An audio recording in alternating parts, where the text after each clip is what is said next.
Hello my semester 5 students. तो ये है बीएससी मैथ सेमेस्टर 5 स्टूडेंट्स के लिए उनका एक पेपर है लीनियर अलजेब्रा। आज का जो टॉपिक है जिसको हम कवर करने वाले हैं that is transpose of A matrix, जो आपके सिलेबस में है।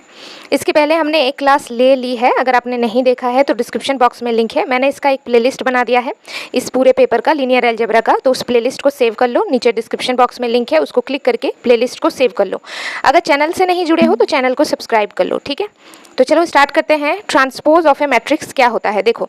If A is any matrix, अगर हम ए को कोई भी मैट्रिक्स मान लें, then the matrix obtain by interchanging rows and column is called transpose of matrix A. अब रो क्या होता है, कॉलम क्या होता है, मैं फिर से यहाँ पर एक्सप्लेन नहीं करूँगी, नहीं तो क्लास बहुत बड़ा हो जाएगा। जो मेन टॉपिक हमने पकड़ा है वो नहीं कर पाएंगे। तो मैंने इसके पहले वाले क्लास में आपको पूरा बेसिक बता दिया है, मैट्रिक्स क्या है, रोज क्या होते हैं, कॉलम्स, ऑर्डर कैसे लिखा जाता है, टाइप्स ऑफ मैट्रिसेस। तो मेक श्योर पहला क्लास जरूर देखे होंगे, नहीं देखा है तो अभी देख लो क्या जाता है, ठीक है। ये सेकंड क्लास ही तो है, ओके। सो देखो क्या होता है, मतलब रोज और कॉलम को अगर इंटरचेंज कर दे वही है हमारा transpose. It is denoted by इस तरीके से ए कॉम्प्लीमेंट, ए ट्रांसपोज, या फिर ए के ऊपर में कैपिटल टी, या फिर ए के ऊपर में स्मॉल टी। इन तरीकों से हम इसको डिनोट करते हैं ए ट्रांसपोज को। अब बी भी हो सकता है, मतलब मैट्रिक्स बी भी हो सकता है, तब हम बी ट्रांसपोज बोलेंगे, समझ रहे हो। दैट इज ए आई जे। यहाँ पर आई जे क्या है, आई हमारा रो नंबर है, जे हमारा कॉलम नंबर है, एम क्रॉस एन हमारा ऑर्डर है। तो मान लेते हैं ये कोई मैट्रिक्स है। अब जब हम मैट्रिक्स ए है मान लेते हैं, ठीक है, ए का ट्रांसपोज जब हम लेंगे तो क्या होगा, हमारा जो मैट्रिक्स का रो नंबर और कॉलम नंबर है वो आपस में इंटरचेंज हो जाएगा, है ना। तो यहाँ पर रो नंबर है आई और कॉलम, यहाँ पर रो नंबर की जगह पर कॉलम नंबर आ जाएगा, यानी आई की जगह पर जे आ जाएगा और जे की जगह पर आई आ जाएगा। पहली बात तो ये है। और इसका जो ऑर्डर है एम क्रॉस एन, ये भी क्या होगा, चेंज हो जाएगा, M cross N cross M बन जाएगा, ठीक है। ये दो प्रॉपर्टी होती है, आपको ध्यान रखना है। एग्जाम्पल के थ्रू आप बेहतर तरीके से समझ जाओगे। जैसे कि मैट्रिक्स ए है हमारे पास, 3 3 5 9 6 8 हमारा एलिमेंट है। अब देखो इसका रो नंबर 1 2 2 रोज है, 3 कॉलम है। देखो 2 रोज है और कॉलम गिनते हैं 3 है, 1 2 3। तो इसका ऑर्डर क्या हो जाएगा, 2/3, ठीक है। अब इसका ट्रांसपोज लेंगे हम, तो हम लिखेंगे कैपिटल ए के ऊपर में कैपिटल टी। तो अब क्या होगा, ध्यान से देखो, एक में ही समझ आ जाएगा।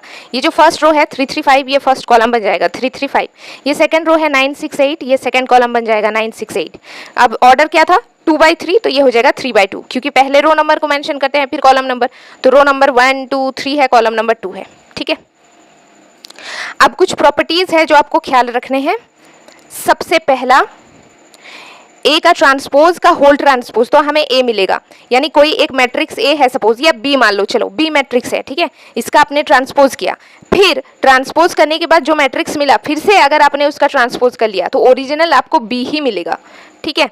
देखोगे आप ये, चलिए मैं आपको दिखाती हूँ। जैसे सपोज कीजिए 1 2 3 4, ये हमारा मैट्रिक्स बी है, ठीक है। इसका ट्रांसपोज लेते हैं तो ये हमारा फर्स्ट रो फर्स्ट कॉलम बन जाएगा, सेकंड रो सेकंड कॉलम बन जाएगा, ठीक है। इसका फिर से ट्रांसपोज ले लूँ तो ये जो फर्स्ट रो है 1 3, ये फर्स्ट कॉलम बन जाएगा, 2 4 सेकंड कॉलम बन जाएगा। तो ये तो ओरिजिनल बी ही है, समझ आया। अब दूसरा प्रॉपर्टी देखिए फटाफट से, के ए का होल ट्रांसपोज। के क्या है, के एनी कांस्टेंट, के एनी स्केलर हो सकता है। जैसे कि मान लो 2 और मैट्रिक्स ए है, ठीक है। इसका ट्रांसपोज लूंगी मैं तो 2 को बाहर कर देंगे और ए का ट्रांसपोज होगा, ठीक है। और यहाँ पर के एनी स्केलर हो सकता है, ठीक है। अब देखो,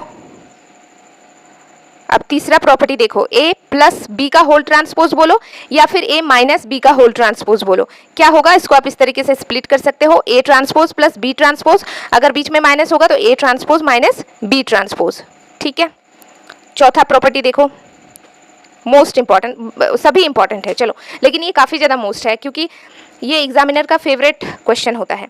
ए बी का होल ट्रांसपोज, ए बी क्या है, मल्टीप्लाई में है, और उसका अगर आपने होल ट्रांसपोज किया तो पलट जाएगा, उलट जाएगा, ये बी आगे आ जाएगा, B transpose into A transpose. इसीलिए इसको कहते हैं रिवर्सल लॉ, क्योंकि ये रिवर्स हो गया ना, ए बी था तो बी ए हो गया।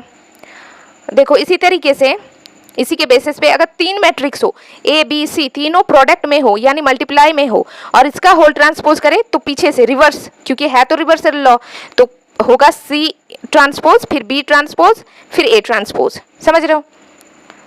इससे रिलेटेड क्वेश्चन हम नेक्स्ट क्लास में डिस्कस करते हैं। पहले टॉपिक खत्म कर लेते हैं। आप बस इस प्लेलिस्ट को सेव कर लो, बाकी लीनियर अलजेब्रा मैं आपको बता दूंगी कि कौन कौन सा इंपॉर्टेंट है, क्या चीज़ करना है, सब कुछ।